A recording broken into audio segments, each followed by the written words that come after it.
Բարի եւ օրհնյալ առավոտ, սիրելի հարազատներս։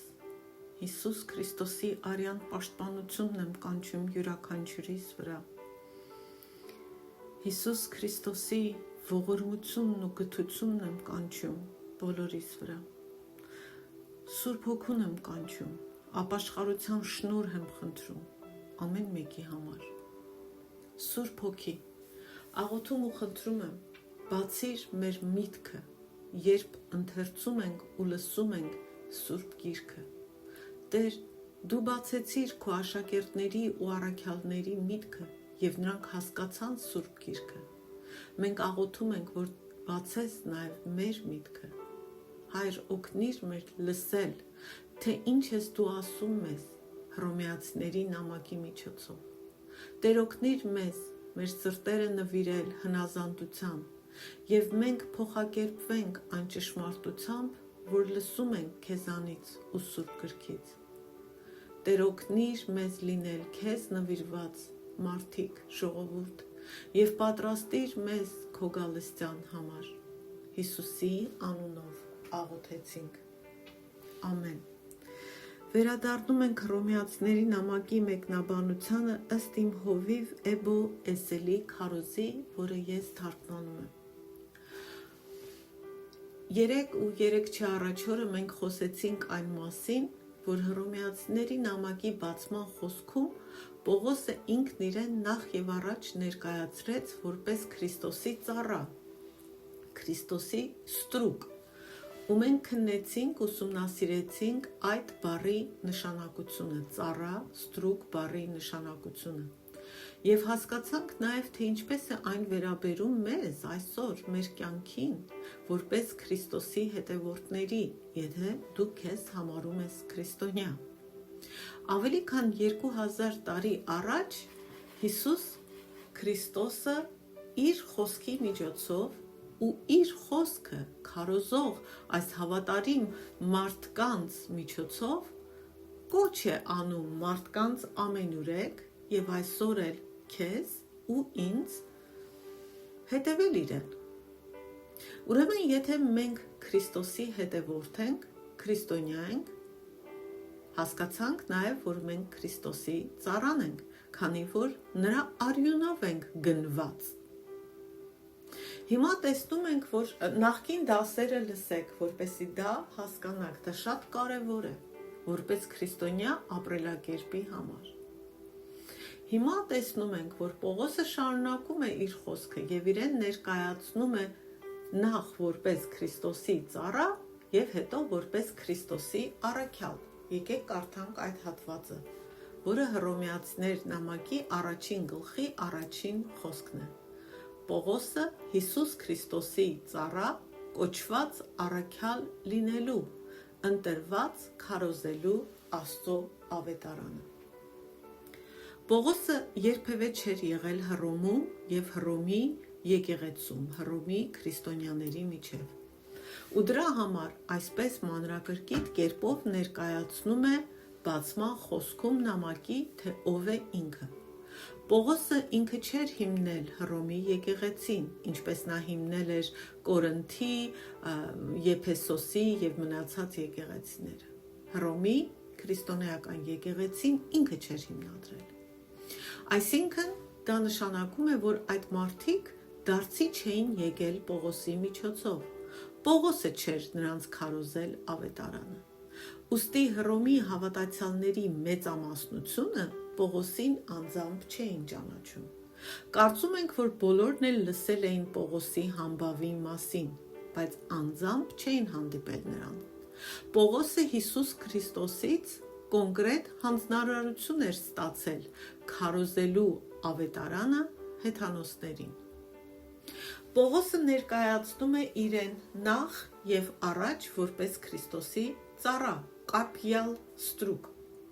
մեկը, ով ամբողջապես, կատարելապես Քրիստոսի իշխանության տակ է, ամբողջ սրտով նվիրված Քրիստոսին, ով կատարում է միայն Քրիստոսի կամքը, մեկը, ով գնված է Քրիստոսի արյունով եւ պատկանում է Քրիստոսին։ Այնուհետև Պողոսը շեշտում է, որ ինքը կոչված է Քրիստոսի առաքյալը լինելու, եւ սա շատ կարևոր հայտարարություն է։ Քրիստոսը Պողոսին կանչել էր ու նշանակել էր իր առաքյալը լինելու։ Առաքյալ բառը նշանակում է ուղարկված մեկը եւ վերաբերում է այն մարդուն, ով որոշակի կոնկրետ հանձնարարություն ունի կատարելու։ Եվ Պողոսը նույնը անում է իր գրած բոլոր նամակներում։ Նա նշում է, որ ինքը Քրիստոսի առաքյալն է։ Ու սա չի անում գլուխ գովալու համար, իր ստատուսը ցույց տալու համար։ Ապա ինչու է Պողոսը բոլոր նամակներում շեշտում, որ ինքը Քրիստոսի կողմից կարգված առաքյալ է։ Ինչու է նշում, որ Քրիստոսն է լիազորել իրեն որպես առաքյալ, այլ ոչ թե մարդիկ, ոչ էլ ինքը իրեն։ Շատ կարևոր է հասկանալ, որ այս բաները այստեղ պատահականորեն չեն գրվել, հենց այնպես չեն։ Սրանք միտումնավոր են գրված, որտեղ կոնկրետ նպատակի են ծառայում։ Պատճառ կա, թե ինչու Սուրբ Հոգին ներշնչել էր Պողոսին իր նամակների բացման խոսքում գրել, որ ինքը Քրիստոսից կանչված առաքյալ է։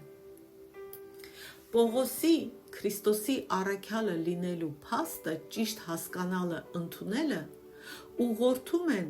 թե ինչպես ենք մենք կարդում, ընկալում եւ արձագանքում հռոմեացիների նամակին, Պողոսի բոլոր նամակներին եւ նաեւ մյուս առաքյալների ու վկաների նամակներին ու վկայությանը։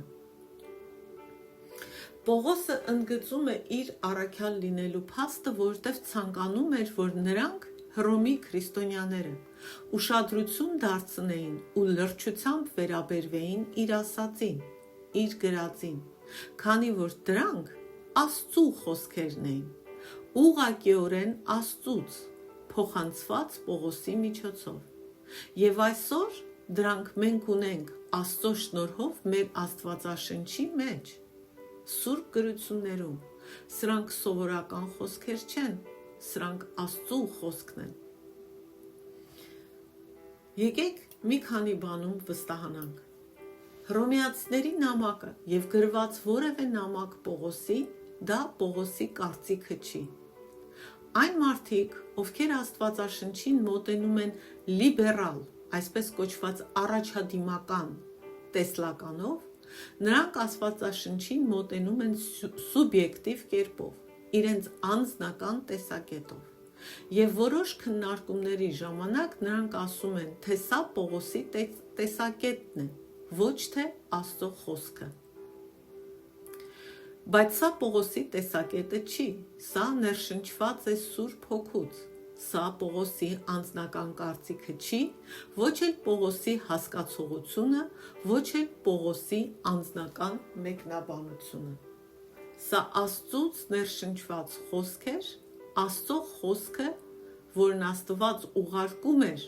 Հռոմի քրիստոնյաներին, իր առաքյալի, իր կանչած առաքյալի Պողոսի միջոցով։ Եվ այս նամակը նաև Աստծո խոսքն է մեզ համար, որ Աստծո կամքով գրվել, պահպանվել, ներառվել է Աստվածաշնչի մեջ։ Աստծո առաքյալների, մարգարեների, Հիսուսի խոսքերը կոնկրետ ժամանակների համար չէին միայն, այլ Աստծո բոլոր ժողովրդի եւ մարդկության համար։ Եվ դա եղել է այն պատճառով, որովհետև Աստված ցանկացել է, որ իմ ու քո համար էլ այսօր Աստծո ճշմարտությունը, Աստծո խոսքը հասանելի լինի։ Ուրեմն Պողոսի նամակները գրված էին Աստծո ներշչմամբ ու աստվածային իշխանություն էին կրում, աստվածային հեղինակություն էին կրում, որտեղ դրանց հեղինակը ինքը Աստված էր։ Նույնիսկ այն ժամանակներում, առաջին դարում, մարդիկ վիճարկում էին, թե ինչ իշխանությամբ է Պողոսը ասում այդ ամենը, որ նա գրել է իր նամակներում։ Սա բնական հարց էր, հատկապես երբ Պողոսին երբեք չէին հանդիպել։ Եվ դրա համար էլ կարևոր է հենց սկզբից իմանալ ու հասկանալ, թե ով է գրում նամակը, ինչ իշխանությամբ, որտեղ դա հասկանալը կենտրոնացնում է մեր ուշադրությունը եւ տալիս մեզ ցանկություն լրջությամբ դրանց վերաբերվել։ Այդ դրա համար էլ այսպես մանրամասնորեն քննում ենք Պողոսի բացման խոսքը, որպեսզի նրա նամակի ողջ ծանրակշռությունն ու կարևորությունը գիտակցենք եւ լիբերալների նման չասենք, այս ինչ բանը չենք ընդունում, սա Պողոսի կարծիքն է, որտեղ սա Պողոսի կարծիքը չի։ Պողոսը Քրիստոսի առաքյալն է, ու Պողոսը անձամբ հանձնարարություն էր ստացել հենց Հիսուս Քրիստոսից, ավետարանի քարոզիչը լինելու եւ դառնալու Հիսուս Քրիստոսի համաշխարհային եկեղեցու հիմնադիրներից մեկը։ Ինչպես ասեցի, առաքյալ բառը նշանակում է ուղարկված մեկը եւ վերաբերվում է այն մարդուն, ով որոշակի կոնկրետ հանձնարարություն ունի կատարելու։ Այսինքն Հիսուս Քրիստոսը ընտրել էր եւ ուղարկել էր Պողոս առաքյալին կոնկրետ հանձնարարությամբ քարոզելու ավետարանը հեթանոսներին, բացատրելու ավետարանը։ Պողոսի կոչումը ինքնակոչ չէր, ինքն իրեն չէր դրել այդ պաշտոնին, այլ աստվածային կանչ էր Հիսուս Քրիստոսի կողմից։ Այս ամենը կարևոր է, երբ ուսումնասիրում ենք հռոմեացիների նամակը եւ առհասարակ սուրբ գրությունները, եւ տալիս է մեզ այն վստահությունը, երբ կարդում ենք հռոմեացիների նամակը եւ հանդիպում ենք խոսքերի, որ մեզ գուցե դուր չեն գալիս, մենք անմիջապես լիբերալների նման չմտածենք ու ասենք, էսի Պողոսի կարծիքն է, սա կարամ մի կողմ դնեմ։ Գաղատացիներ նամակի առաջին գլխի առաջին խոսքում Պողոսն ասում է. Պողոսը առաքյալ ոչ թե մարդկանցից, ոչ էլ մարդու միջոցով, այլ Հիսուս Քրիստոսի ու Հայր Աստծո կողմից։ Սա կարևոր ներածություն է։ Սա նշանակում է, որ այն, ինչ պատրաստվում ենք լսել, կարդալ, պետք է մեծ ուշադրությամբ ու լրջությամբ ընդունենք, որտեղ խոսողը Աստված է։ Դա պարզապես մարդ չէ, այլ ինքը Աստված է խոսում մեզ հետ Պողոսի բերանով։ Այսպիսով Պողոսի այս ծառայությունը ինքնակոչ ծառայություն չէր, այլ Հիսուս Քրիստոսն էր նրան նշանակել այս գործին։ Ու եթե մենք մերժում ենք Պողոսի ասածը, հետևաբար մենք մերժում ենք Աստծո ասածը։ Մենք գիտենք, որ առաքյալները հիմնարար, ֆունդամենտ դնող դեր ունեին վաղ եկեղեցու մեջ։ Դա Հիսուս Քրիստոսի նպատակն էր։ Հիսուս Քրիստոսը նրանց անձամբ հանձնարարություն էր տվել գնալ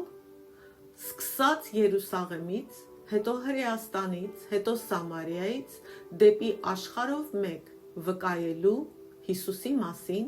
տարածելու բարի լուրը, ավետարանը եւ ստեղծել ու հաստատել Քրիստոսի եկեղեցին ամեն վայրում։ Վաղը կշարունակենք, բայց որպեսզի շարունակենք հասկանալ առաքյալը ով է ու չխապնվենք հիմիկվա առաքյալներով, նախ վաղը նորից կվերհիշենք, թե ինչ է ավետարանը, ինչ է բարի լուրը եւ ինչ էին առաքյալները ավետում։ Այսքանը։ Ես մաղթում եմ ձեզ բարի օր, Հիսուս Քրիստոսի արյան պաշտպանությունն եմ կանչում, թող չարի գործերը խափանվեն Հիսուս Քրիստոսով, Հայր շնորհ արհա մեզ, խնդրում եմ, ձգի մեզ դեպի Հիսուս Քրիստոսը, Տեր, աշխատի մեր սրտերի հետ, նոր սիրտ տիր մեր մեջ, մեր քարե սրտերը ջարդի, մսեղեն սիրտ տուր մեզ, սիրտ, որ կսիրի քեզ, նվիրվի քեզ, կապրի քեզ համար, կծառայի քեզ, եւ ամենակարևորը, սիրտ, որ կհասկանա ու կընդունի, որ Հիսուս Քրիստոսը քո օծյալն է, քո որդին, որ մեր մեղքերը վերցրեց, խաչը բարձացավ, մահացավ, թաղվեց, 3 օր հետո հարություն առավ, եւ նա երկնքում է քո կողքին եւ գալու է դատելու ապրողներին եւ մահացածներին եւ որ լինելու է հարություն բոլորի Տեր եւ թող մեր սրտերը, մեր բերանները նրան Տեր ու Փրկիչ հռչակեն Միայն քո շնորհով է դա հնարավոր ու ես խնդրում եմ քո գթությունն ու ողորմությունը։ Հիսուսի անունով աղոթեցինք։ Ամեն։